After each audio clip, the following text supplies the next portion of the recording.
Hey there! Hi everybody! Welcome back to Mama's Orchids and Backyard. Hope everyone's doing well today. Got another video here for you today. It's a tutorial on Deciduous Dendrobiums.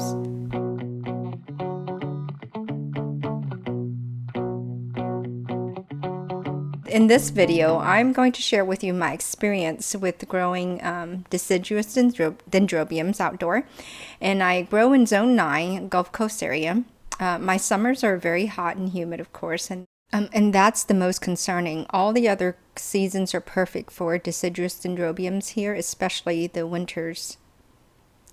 The 4 orchids that I am going to discuss for a short care and culture with emphasis on blooming are my Dendrobium lattigesii, the phylum or phylum, the Anosmum hybrid, and the Nobile hybrid. And we'll also focus mainly on the blooming size. Let's break the discussion up into 4 phases. First, there's the growing phase, then the resting phase, and then the coming out of dormancy phase, and then lastly, 4th is bloom phase.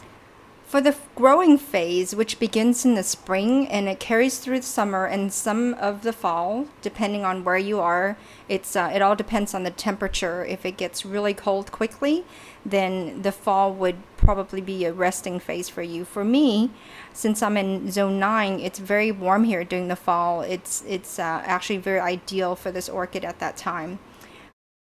The growth phase is when the orchid is growing new canes at the base and leafing out.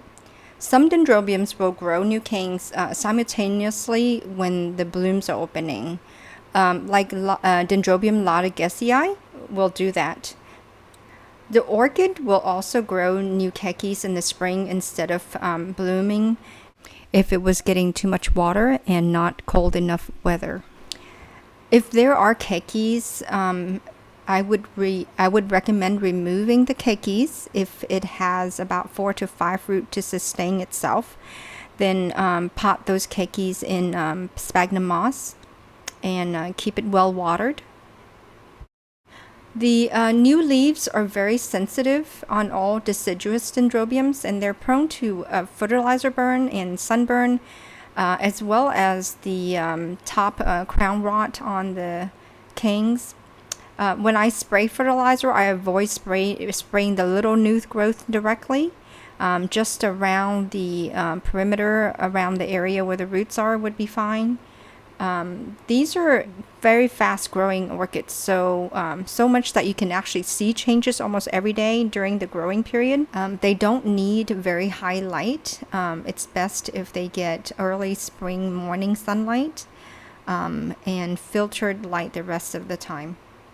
I would highly recommend fertilizing very frequently, like maybe once a week, and just with a very diluted light fertilizer, but it needs frequent feeding. Water these orchids often and don't let the media dry out completely for too long, no more than 2 to 3 days for sure. And I grow mine in mostly sphagnum moss and a little bit of clay pebble on the bottom and on the sides of the pots. By early fall, I will see most of the growth, if not all of the growth, has happened. Some of them will still grow till the end of the fall since my temperature is so mild. The opposite might be for you if you are in a very cold region. It's the temperature that determines when the plant stops growing and goes into a rest period. Okay, the next phase we'll go into is the rest period. When the temperature starts to dramatically drop, and we're talking about 10 to 15 degrees Fahrenheit drops, that it triggers the rest period. I lightly water when the media is dry, and then eventually when the temperature drops to below 65, I just lightly mist if it hasn't gone below 55 yet.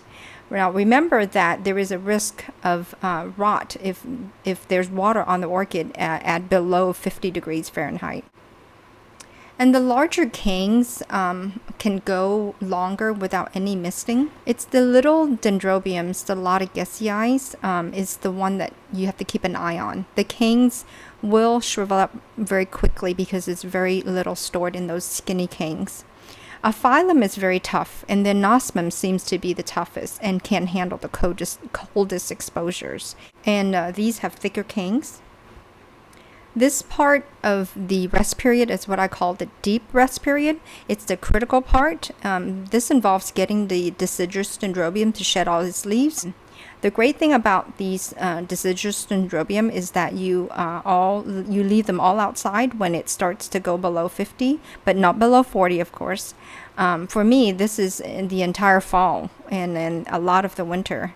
I have pushed it to stay out at about 38, but I wouldn't do that more than one evening or so, especially with the smaller ones. The leaves on my phylum and the Laodiceae will both drop their leaves on their own.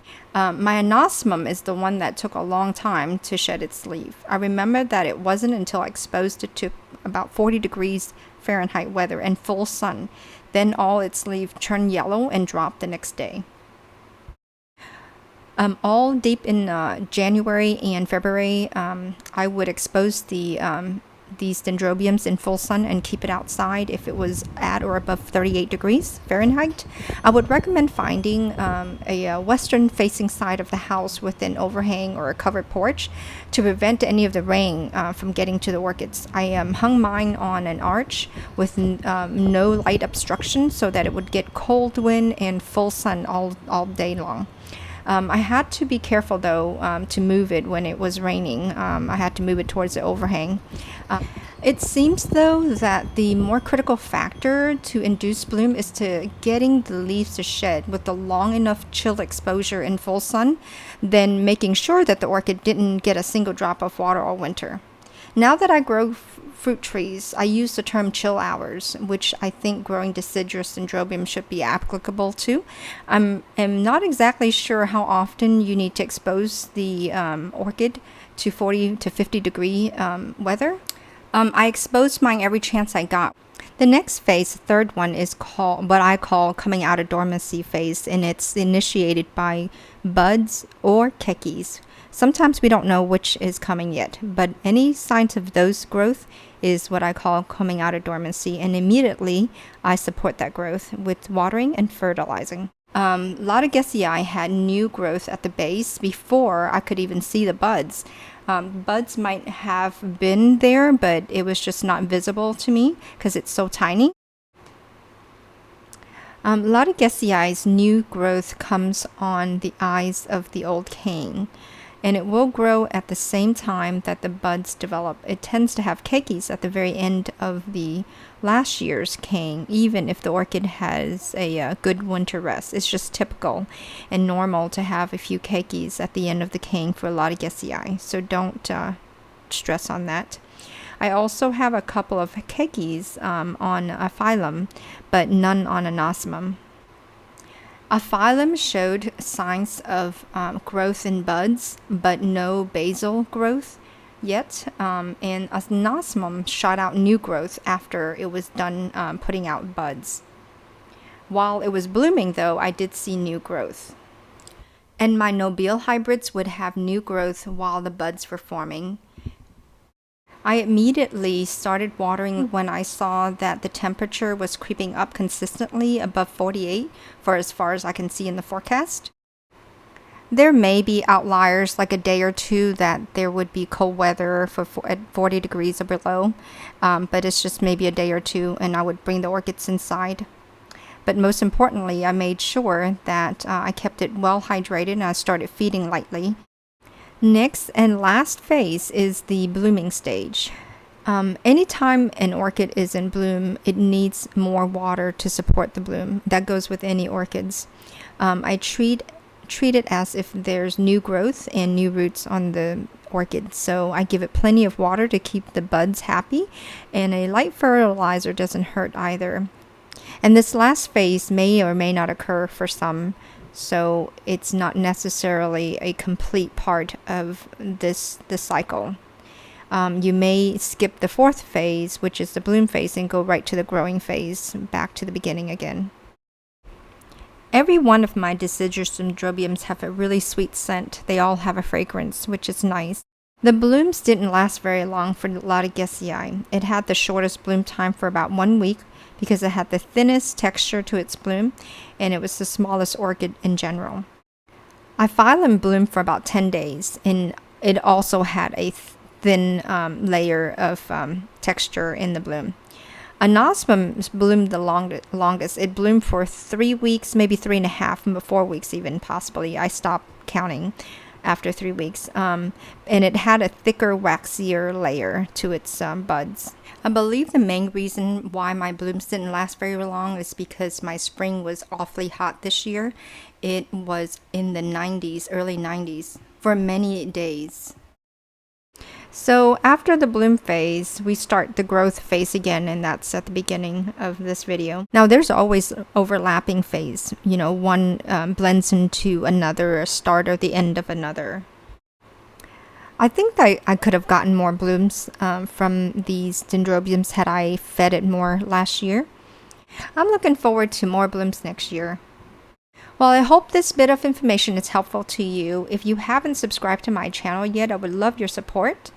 If you can comment or hit the like button, that would be helpful too. When there's more activity on my channel, YouTube will bring my videos to other viewers as suggestions. Most importantly, I want to thank you for those who have given me long support by viewing my videos and commenting and liking for the last year or two. I see you out there, and I appreciate you so much. Well, that's all I have for now. I hope to see you next time. Bye-bye.